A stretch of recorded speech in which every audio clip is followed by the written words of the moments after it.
I must admit my own ignorance. I didn't know very much about what was happening in Bahrain until about a year ago when I was going to an event at the embassy, and there were a handful of protesters out there, and they showed me these horribly bloodied bodies of people who had been tortured by the regime. I took them inside and I met the ambassador Huda Nonu, and I said to her, there are people outside protesting. She said, oh, they're just being paid. So let me ask you, anybody here being paid? I showed her the terrible pictures, and she said, this is not true. And I said, but this is coming from the most respected human rights organizations in the world. She put her arm around me and she said, my dear, if we torture in Bahrain, it's just a little bit. Shame. Shame. So I wondered why it was that my government was not speaking out about the abuses in Bahrain.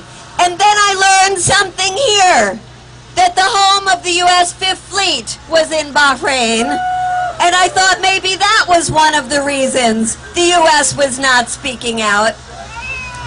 And then when I saw peaceful protesters rising up in Bahrain, just as they have all over the Arab world, I know that my government took 30 years before it condemned Mubarak in Egypt.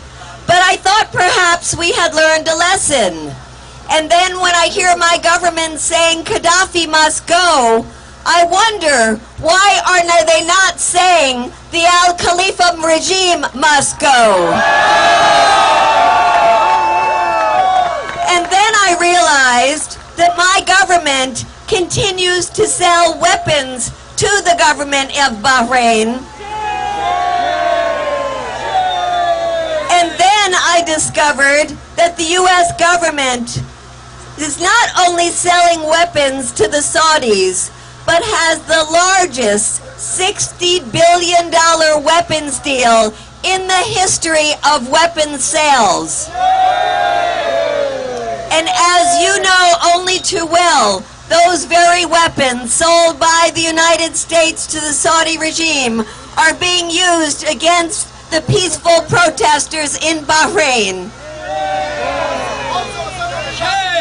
So I just want to stop by saying that we all need to pressure this government to be consistent about standing up for peaceful protesters all over the Arab world, that if indeed there are dictators like Gaddafi who should not be leading their countries, let us be consistent and all say together and pressure this government to say, Al-Khalifa regime must go.